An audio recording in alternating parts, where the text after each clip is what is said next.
Hi guys, welcome back to another episode of Control or Be Controlled. Today's episode is about ambition and the hidden cost of chasing success the way we have been taught to. Our guest today is Sheekha Singh, a tech leader, award-winning author and host of Rise and Tell with Sheekha. With over a decade in tech, she brings real insight into burnout, identity, and what sustainable success actually looks like. In this episode, we explore why so many high achievers feel exhausted and how to build ambition that doesn't come at the cost of your peace. Because at some point you have to ask, are you in control of your ambition or is it controlling you? Let's begin with a brief introduction from our guest for today.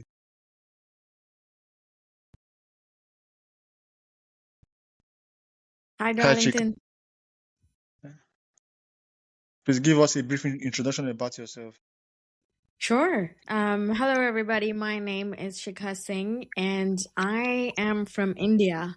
I moved to the US, um, let's see, 12, 13 years ago for my master's degree. Lived in Omaha, Nebraska, got my master's degree, worked there for a bit, and then moved to Canada. I am now living in Canada and have been here since 2020. I published my first book in 2021. It's about why we need more women in IT. And my second book, Unburnable Ambition, was released this year in January 2026. That is all about burnout, especially in overachievers, and just aligning what success means to you. I'm also a tech leader and I've been in the tech industry for the past 12 plus years. Let's get into it. When people hear ambition without burnout, it can sound idealistic. What does that actually look like in real life when pressure is high? Great question. So, most of the times, whenever someone has an ambition or is ambitious, there is tons of pressure. And for me, especially, that started at a very small age because I was a good student. I participated in a lot of different activities. And so, teachers around you and relatives around you, so many people kept saying, oh, you know what? She's going to become someone someday, or you're going to be the next someone someday. And that came with a lot of pressure. Since then, I have always tried to be the best in everything that I do, and that eventually caught up. When I was writing my second book, I actually experienced burnout, and I did not even know it. I was having podcast recordings with guests, I was working my 9 to 5 job. I did not even take a lunch break. I would have a podcast recording in the morning before my work started, one on the lunch break, and then two more after 5 p.m. And when I was free or when it was dinner time, I would then start editing everything and then move to the couch. So I was just moving from one screen to the other. And I did not realize how much that affected me.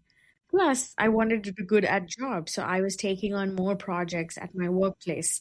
Even that affected a lot. And I realized, okay, something is not working out. What's going on? And that's when I realized that it was because of all my ambitions, the drive to be an overachiever, that was what that caused burnout. You have a book. Yes. What's the name of your book? Unburnable Ambition. What pushed you to write Unburnable Ambition? Was there a This moment where you realized that the way we chase success is broken? Yes, the same thing. So when I was doing all these things, I was trying to do chores at home. I was trying to be a good tech leader. I was doing my job, plus the podcast, plus so many other things. That's when I started to get more information on burnout, what causes it. I did my research and I decided, okay, I have to implement this and I have to write a book on it. That's when I wrote Unburnable Ambition. And so when I was doing my research, I realized that most of it is because of the definition of success. The success, the version of success that was taught us from a very small age is completely different for everybody. And that is what drives us towards these unbelievable expectations all the time. And so I wanted to solve that. I wanted to make people aware that you don't have to drive yourself nuts trying to become successful. You don't have to wear 100 different hats every day. It is okay if you don't have a podcast episode one week, right? Nothing's going to stop. And it's okay if you don't upload a video on your YouTube channel one day. Nothing's going to happen. It's going to be okay. You will get back to it. But I realized that it was so important to bring out this perspective from an immigrant point of view. Because for immigrants, it's so different. We always kind of connect success to hard work and hard work to success and hustling. Everybody wants us to do more, get a job, get a car, get a house, you know, build a family, start a business. And if you earn X amount of money, then you're successful. If you live in a certain house, then you're successful. But I realized that that didn't get me anything except I just sat here and questioned myself, okay, what's next? What more? And I drove myself to burnout. And so that's why I wrote the book and I have tips after every chapter, small tips that anybody can implement on how to overcome burnout or how to even identify it in the first place, and then change the definition of success, irrespective of your upbringing, from where you're from, what you were taught. Shika, do you think we can maintain consistency without being burnout? Say that again, Darlington. Do you think we can maintain consistency without being burnout? Definitely, yes. Absolutely. Yes, you can be consistent. You can do everything that you want to do without burning yourself out. You need to have a system. I have this whole chapter in the book that talks about systems. We should have systems that work for us, not against us. For example, if you're scheduling all your calls on your calendar, and if your calendar shows that you're busy from 9 a.m. to 9 p.m., then that's not a productivity hack and it's not working for you. It's working against you.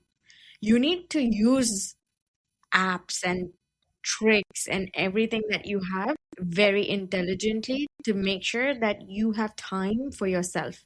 So, yes, you can be consistent. You can go have a workout. You can go for a walk. You can take a break. You can watch your favorite movie, all while doing the things that are on your plate already. So, yes, you can be consistent without burning yourself out if you have great systems in place. Okay. Your cultural background and immigrant experience, it has shaped the way you define success. How has that evolved over time?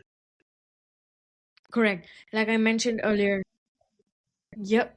Like I mentioned earlier, when I was growing up, the definition of success was very different. And then 10 years later, when I moved, I sat here and I questioned myself. I said, okay, they told me that I'm going to be successful if I have this, this, and this. But here I am, and I'm just paying bills. That's it. Yes, I have a good house, I have a good car, I have a good family, etc. But is that it? Then, when I questioned myself, I realized, okay, their definition of success or whatever was taught to me when I was young is not what success means to me. And it's completely different. My definition is completely different. And so that's when I started to do things that brought me joy, like starting a podcast. I used to write, so writing another book, coming up with ideas for another book, working, trying to shift jobs, and trying out so many different things. So, yes, just because you have a good car, you have enough money, doesn't mean you're successful. If you're not happy, then that doesn't mean anything. Success looks different for everybody, and then it depends on where you're from, what you do, what you were taught. The only thing that you need to do is question yourself, question the values that were surrounded around success and ambition and overachieving. You need to ask yourself, okay, for my parents, this was success. but is this the same for me? Is this making me happy? Is this making me satisfied? If I look back at my life, am I going to be filled with pride or is there going to be regrets? So think about that and then change your definition of success and work towards it. Okay, Chika. There's a strong narrative around tech careers, for women especially. What are the biggest misconceptions that stop people from even entering the space? Great question. One of the biggest myths that people have is you cannot grow if you're in a male dominated organization. And I completely disagree. If you have good mentors, if you have great coworkers, then you will be learning and growing every day. Your work should speak for itself, and you need to prove that your work is worthy of a hike, of a raise, or of a promotion, whatever that looks like for you. But you cannot keep complaining that, oh, just because I'm a woman, I did not get a promotion, or just because I'm a woman in a male dominated industry, I did not get that opportunity. No, that's not the case. You just need to prove yourself and to others who are working around you that yes, you can do that too. And you will do it much better than the other person. But do not have that blame. And the myth that most of them have is that IT is tough or the tech industry is difficult. But that's not the case at all. There are so many roles right now that do not involve any type of coding background. You don't even need to have a computer science degree. For example, UI UX design. Let's say you're good at painting, you're good at drawing. Then the first thing that you can do is look for user interface and user experience roles and use tools and apps that will help you draw. That doesn't need coding at all. So people need to come out of that whole idea that tech is very tough, it's complicated, it's, oh, it's all about coding and programming languages and all that. It's not. It's very, very easy. And in my first book, I mentioned a list of 30 plus jobs that do not require any coding at all. Okay, thank you very much, Chika. You have worked inside high performance Of tech course. environment. What did you see firsthand about hustle culture that most people on the outside don't understand? The most important thing that people don't understand is the fact that just because you look different doesn't mean that you cannot do something. I have experienced this and noticed this multiple times, and I don't blame others, right? Because as humans, we have a tendency to kind of get scared or kind of, become very resistant to change if something doesn't look like, feel like, or taste like the things that we are used to. And so I feel like the biggest challenge is to blend myself in whenever I get the chance so that I can prove to the others and say, hey, you know what? I can do this too. Just because I'm different, just because I look different, I talk different, doesn't mean I cannot do this job. I can do it, and I might do it better than the other person. Same thing with books, same thing with podcast. Just because I'm an immigrant doesn't mean I don't have the background or I don't have the knowledge. So we need to stop judging people based on the way they look, the way they dress, or the way they talk. You never know a person unless and until you've spent time with them and taken a chance to know what their story is, what their background is, what their skills are, what where their knowledge lies in, and that's going to make a ton of difference. For someone who is driven but exhausted, what are the first three shifts they need to make to regain control without losing momentum? Checks, timely interval checks with yourself. You need to make a list. You need to make a list and then revisit it quarterly. I'm not saying you have to do it every day or every week or even monthly. Do it quarterly and then sit down and think about, okay, So this is 2026 and the first quarter is already over. So sit down, and if you had made a list, ask yourself, I had 3 months already, and those 3 months are already done. What did I do? What is it that I actually wanted to finish by the end of this year? Am I on track to finish that goal, or at least am I closer towards that goal because I only have 7 months left, or I only have 9 months left? What's next? What can I do better? Is the plan going to change for the next quarter? That's how you keep yourself accountable. Everybody has goals at the beginning of the year, but nobody goes back and nobody checks the status of those goals once it's summer, right?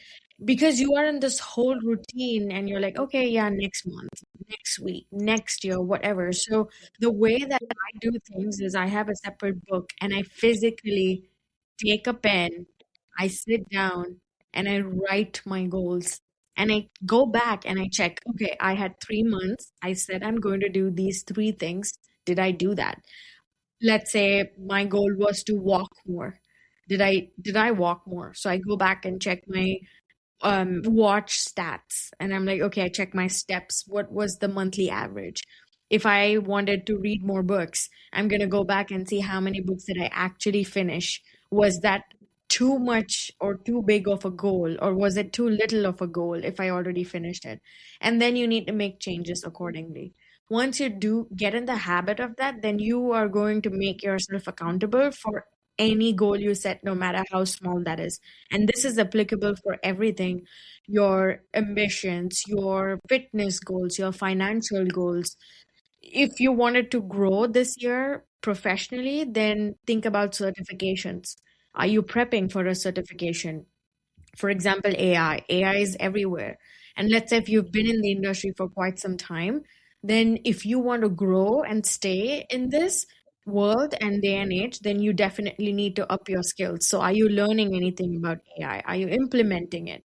How much have you done? Have you done any side projects? So, all of those things, just sit down, make a list at the beginning of a quarter. At the end of it, go back, check, verify. It doesn't even have to take an hour. You just needs 5 minutes. You just go back, check whatever you finished. If not, ask yourself, is this achievable or not? And then you'll be fine. Okay.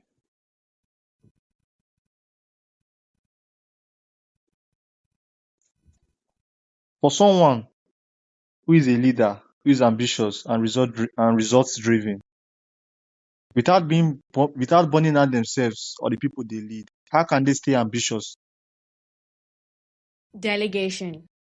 Delegation is a very important thing because someone who's always ambitious and an overachiever, especially in a leadership position, they all tend to do the things themselves. Because, we have this notion in our head where we think, oh, I'll be able to do this in half the time.